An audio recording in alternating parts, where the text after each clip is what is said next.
Bonjour, dans ce numéro spécial de C'est juste entre nous, je vous propose de découvrir côté perso l'un des candidats au municipal 2020 à la mairie de Rouen, Jean-Michel Bérégovoy.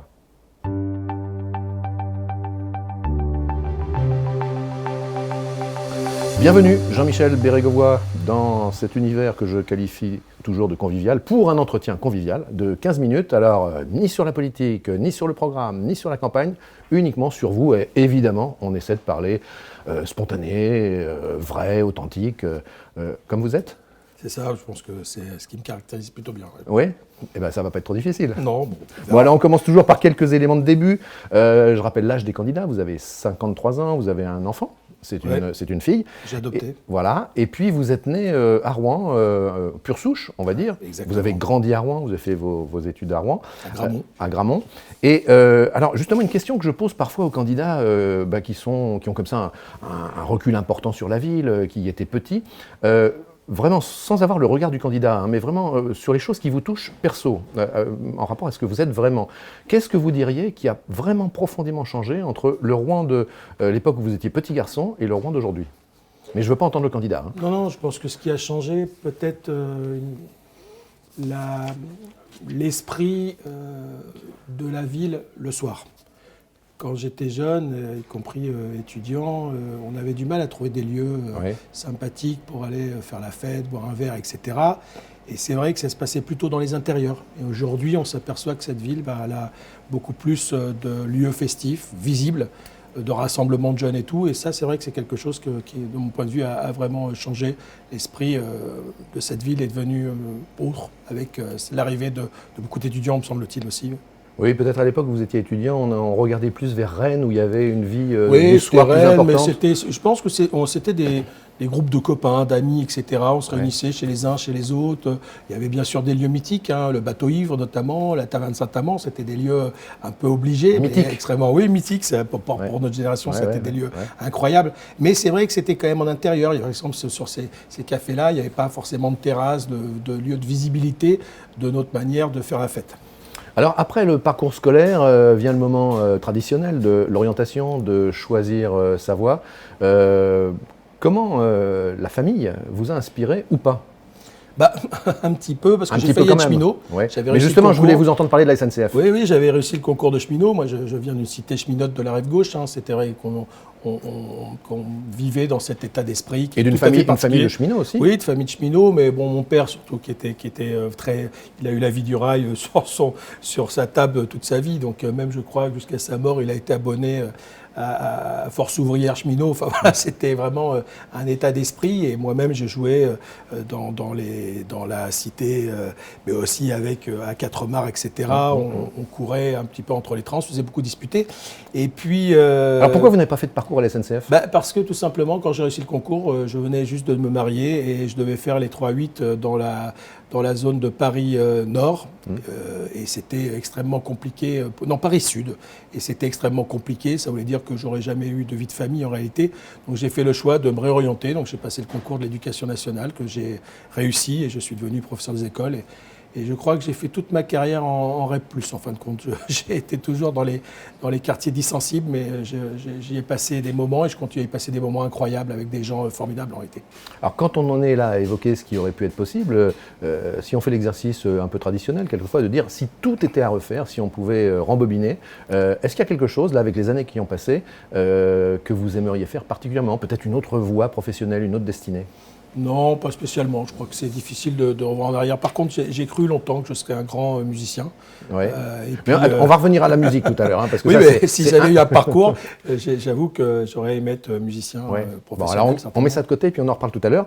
Alors pour en venir à l'homme que vous êtes, puisque c'est le focus de ces rendez-vous préélectoraux, je vous propose la question, vous savez, la vieille question de Jacques Chancel au Grand Échiquier, la vieille émission du service public audiovisuel français, quand Chancel demandait à son invité, Jean-Michel Bérégovoy, qui êtes-vous? Alors la question la plus large possible. Et après, on va essayer de recentrer. Qui je suis? Je pense que je suis... C'est-à-dire, qu'est-ce qui vient d'abord quand on vous pose cette question-là? Oh, je pense quelqu'un de convivial, non? Quelqu'un proche des gens, c'est souvent ce qu'on me dit, Ouais. qui parle beaucoup, mais en réalité qui écoute aussi beaucoup. Qui aime discuter? Qui aime discuter, oui, beaucoup. Je crois que c'est essentiel. Je crois qu'on est toujours plus intelligent à 2 qu'à 1 et à 10 qu'à 2, en fin de compte. Et moi, j'ai toujours pensé que mon intelligence était extrêmement moyenne, finalement, si on regarde une ville de 115 000 habitants, donc on rencontre toujours des gens qui nous apportent quelque chose, qui nous grandissent, qui nous enrichissent, qui font que notre parcours, notre itinéraire personnel s'enrichit en permanence, quoi. Alors, on vous qualifie quelquefois avec deux extrêmes. D'un côté calme, de l'autre hyperactif. Et puis alors, j'ai quelqu'un qui m'a dit, je lis texto, il m'a dit il peut être un paquebot qui prend son temps pour décider, mais quand c'est décidé, il y va ferme. Oui, alors le paquebot, je pense que je décide beaucoup plus vite que cette personne le croit. Un hors-bord. Mais voilà, non, mais je pense que pour décider, il faut d'abord consulter. C'est ça la différence, c'est que seul, on peut avoir une intuition, mais c'est toujours intéressant de vérifier avec les autres, dans la vie en général. Hein. Mais vous aimez bien, avant de prendre la décision, avant d'y aller, vous aimez bien d'avoir la certitude que ça tient bien. Bah, oui, parce que sinon on perd son temps. Si on fait quelque chose qui ne réussit pas, on doit recommencer. Donc autant faire les choses de la meilleure façon qui soit. Et pour ça, il faut souvent prendre son temps. Je dis souvent, il faut perdre son temps pour en gagner à la fin. Dans ces rendez-vous, on évoque un peu l'astrologie, les signes, on s'amuse un peu avec ça. Ça serait un signe, ça serait référent au signe du taureau, puisque vous êtes à la fin du signe du taureau, vous êtes juste à la limite avec les gémeaux, et le taureau c'est un peu ça. Hein. Alors sur le gémeau, j'ai pris quelques caractéristiques. Je commence par les deux suivantes. Le gémeau en général, il est doux et affectueux. Est-ce que vous vous y reconnaissez ? Avec mes amis, mes proches, ma compagne, ma fille, oui, bien sûr, je suis affectueux, c'est évident. Il est aussi énergique, avec une grande capacité d'adaptation et d'échange. Ouais, J'imagine que vous, plutôt pas mal. vous n'allez pas me dire non, Non, j'imagine. Et puis, faculté d'apprentissage rapide. Hein, alors, encore une fois, ça paraît positif, mais ce sont des signes qu'on retrouve traditionnellement chez les personnes qui sont gémeaux. Oui, enfin, je sais pas, je pense que je suis comme tout le monde, j'ai besoin quand même de m'adapter, j'ai besoin de comprendre, donc plus ou moins rapide, ça dépend des situations qui sont devant moi. On tourne là autour de ce qui est votre image. La campagne, je le dis à chaque fois, c'est évidemment se mettre en scène, se mettre en avant. Quelle image vous pensez généralement donner de vous auprès des gens qui ne vous connaissent pas? Avez-vous une idée? Moi, je ne sais pas. Enfin, ceux qui parlent de moi, souvent disent on a l'impression qu'il est proche des gens. Voilà, Ouais. c'est ce qui revient souvent. Mais je pense que ce n'est pas une impression, c'est réellement, pour moi, ce qui me caractérise le mieux. Oui, je suis intéressé par l'humain et par tout ce qui l'entoure, bien sûr. De loin, avec votre stature, qui peut pour certains paraître peut-être un peu impressionnante, est-ce que vous pourriez donner un peu l'image d'un dur?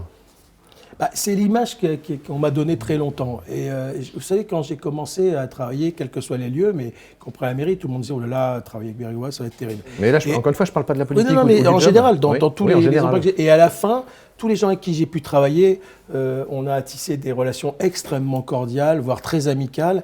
Et beaucoup sont restés des fidèles dans la vie en général parce qu'ils ont vu que j'étais à l'écoute, toujours avec le souci d'apprécier et aussi de respecter ce qu'était la personne qui est en face de moi. Je crois que c'est surtout ça. Je pense qu'il faut avoir beaucoup de respect pour les gens avec lesquels on travaille, avec lesquels on peut avoir une activité, les gens qu'on croise tout simplement, des fois pour 5 minutes et des fois pour 5 ans ou 10 ans ou une vie.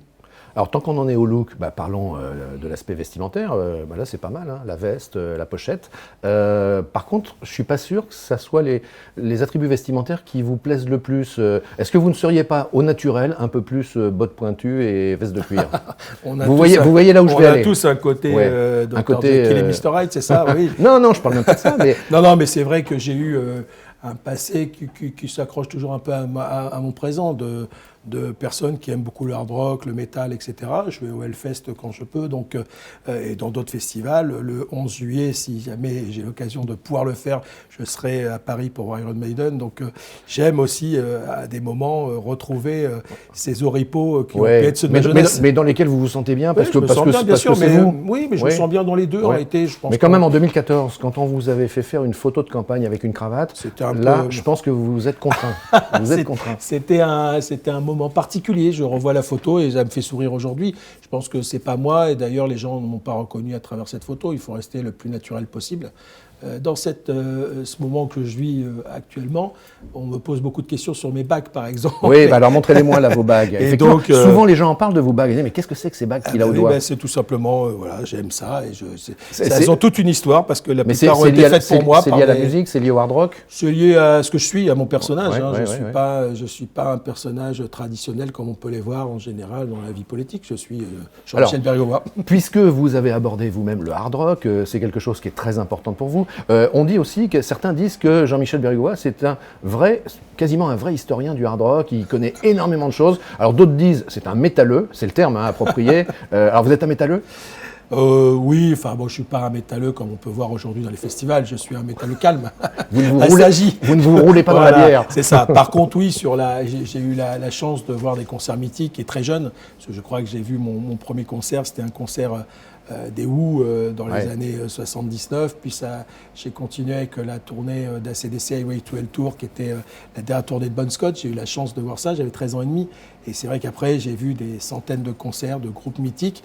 Mais bon, je suis aussi un fan de littérature, d'art. J'aime beaucoup aussi le cinéma américain des années 50, l'avant-garde russe en ce qui est l'art pictural, etc. Donc, j'ai plein de cordes à mon arc en réalité. Il ne faut pas vous réduire au hard rock. Oui, voilà. Ça serait, mais c'est quelque chose d'important pour moi, oui, quand même, oui. Et juste pour finir là-dessus, votre ORL, qu'est-ce qu'il dit là des oreilles? Parce que le hard rock, c'est le décibel. Hein. Ça va, vous oui. Oh, le bilan acoustique est bon. Il aurait pu être pire.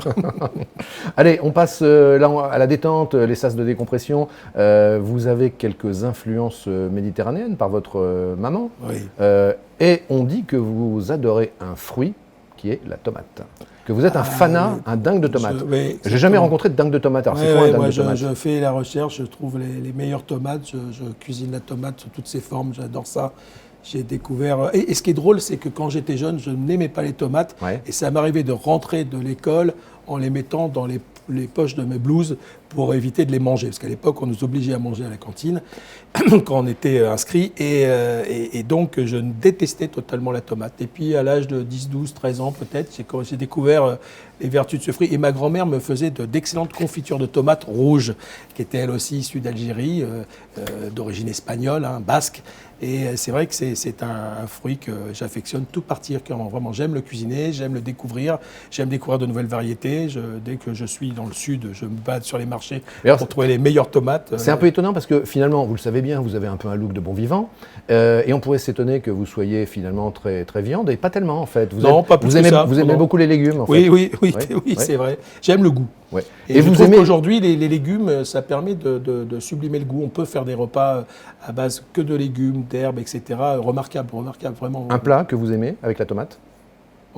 Tomate, mozzarella, oignon rouge, un filet d'huile d'olive dessus, un petit peu de persil plat, et c'est formidable. On est dans l'hyper classique là. Oui, mais la tomate farcie, non? Non, pas plus que ça. Moi, j'aime la tomate vraiment quand le goût reste vraiment prononcé. Alors, quand vous êtes en cuisine, là encore, un proche de vous dit, à propos de vous, je vais reprendre textuellement, ce gars-là ne pourrait pas avoir une cuisine fermée. Ça veut dire que vous aimez, évidemment, c'est ce qui veut dire le partage, vous aimez être entre amis pendant que vous cuisinez? Oui, j'adore ça. Oui. D'abord, j'adore cuisiner pour les autres. J'adore ce moment où il y a 2, 5, 10, 20, 30 personnes qui se réunissent, qu'on entend le bouchon du vin blanc ou du vin rouge qui sort comme ça, et le liquide qui va dans les verres, et on discute tout en continuant à surveiller ce qu'on a préparé, parce que c'est toujours des moments intéressants, importants, c'est des moments qu'il faut fixer qui se fixent dans nos esprits en général. Un bon repas, un moment qu'on a passé avec des gens qu'on aime, c'est quelque chose qui reste dans nos souvenirs, vous savez, très longtemps. Et ça, c'est essentiel, je crois, à la vie. Oui, quelques mots sur les vacances, qui notre façon d'être en vacances nous décrit, parle de nous. Vous avez aimé le camping, vous continuez à aimer cette forme de... Même si vous ne la pratiquez pas. J'y vais beaucoup moins, parce que je trouve que les campings ont beaucoup changé, tout simplement. Mais ça, l'idée du camping, c'est quelque chose qui vous quand plaît. j'étais jeune, j'adorais, bien sûr. Oui, tout à fait. J'ai adoré aller avec des copains en camping. Alors, c'était pas les campings marketing d'aujourd'hui. Hein. Et c'était beaucoup plus Et simple. puis il y a un truc aussi que vous aimez bien, alors moi ça me paraît un peu vintage, mais je trouve ça sympa finalement, c'est les cartes postales. Il paraît qu'en vacances, vous aimez bien passer du temps à écrire des cartes J'envoie une postales. centaine de cartes postales. Chaque été? Chaque été. Chaque été. Je prends du temps pour écrire. Je trouve que c'est important. Les gens reçoivent... Une fois, une dame que j'aimais beaucoup m'a dit c'est la seule personne, vous êtes Jean-Michel, tu es la seule personne qui m'écrit. C'est la seule chose qui rentre chez moi. Et j'ai trouvé ça incroyable. Je me suis dit, la carte, c'est un moyen de montrer d'abord son affection, puis de se rappeler à ceux qu'on aime, tout simplement. Pour finir, Jean-Michel Bérégovoy, question traditionnelle à tous les candidats. Quelle serait dans la vie, au titre de la réalisation personnelle qui pourrait être la vôtre, votre ambition ultime, votre ambition intime, la réalisation personnelle qui vous rendrait le plus heureux? Ça peut être aussi des choses simples. La réalisation Pour personnelle finir. qui me rendrait le plus heureux. Ouais. Oh, il y en aurait tellement, mais... Vous voudriez une maison d'hôte, un gîte avec... Non, ça a été longtemps... j'ai longtemps voulu écrire un guide Mais sinon, sur Rouen. très simplement, oui, ça serait guide, quoi? je voulais faire un guide sur Rouen qui montre les meilleurs produits des petits commerçants, ceux qu'on ne voit jamais. C'est-à-dire ceux qui faisaient quelque chose de très bon. En réalité, j'aurais tellement aimé écrire un livre, ça c'est sûr. Bon, mais voilà, peut-être on vous retrouvera avec une signature. Oui, c'est un projet. Chez un éditeur, avec un bouquin, peut-être un jour, de Jean-Michel Bérégovoy. Merci beaucoup de vous être prêté pendant ces 15 minutes aux questions de ce C'est juste entre nous, spécial municipal 2020. Et puis, n'hésitez pas à aller voir tous les autres portraits des candidats qui prétendent à la mairie de Rouen pour ces municipales 2020. À bientôt.